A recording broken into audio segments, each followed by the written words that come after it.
Почитуван подпредседателе, почитувана колишке, на крајот на вашиот говор не замоливте да го држиме нивото. И да, убаво е да го држиме нивото, но истото и за вас се однесува.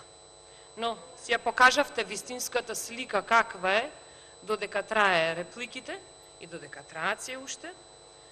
И затоа лично сметам дека не е убаво да манипулирате на таков начин. Говорот ви беше супер. Уште тоа што го браните да е супер и секи беше идеално. Но ребалансот на буџетот е нешто кое не можете да го одбраните и не се брани. Зошто го велам ова?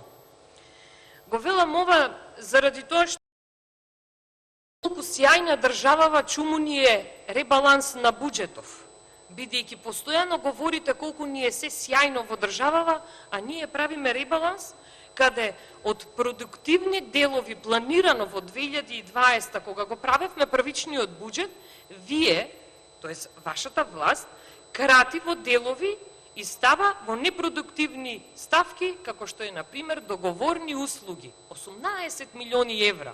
Рашковски ќе ви ги договара услугиве, гарант ќе го пуштите човекот. Во другите ситуации, негативната страна во буџетот не ја анализиравте доволно. Не анализиравте за животна средина како што треба. Колешки, не спомнавте збор за тоа дека се кратат средства за гасификацијата. Како ќе ја заштитуваме, ве прашувам, животната средина, кога намалуваме средства клучни за овој дел? Понатаму,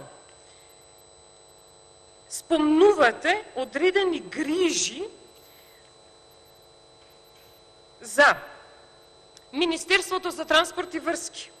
Знаете ли дека има 44% зголемен буџет за изградба на социјални станови и лицемерието е во тој правец што лопатите ќе проработат пред избори, а резултатите ќе ги видиме, бидејќи е типично за вашата власт. Ќе биде. Знаете ли дека се кратат одредени средства, еве, во Министерството за образование, во другите министерства, каде во заштитата и правата на ромите, средствата во сите можни делови се намалуваат. Но јас збор овде не слушнав некој од вас, почитувани колеги, да го искритикува ова. Се прашува делови и јас на вистина има многу да кажувам. Странските инвестиции, невработеност, лидери, заради намалување на странските инвестиции секако дека ќе имаме зголемена невработеност. И така натаму, и така натаму. Ви благодарам.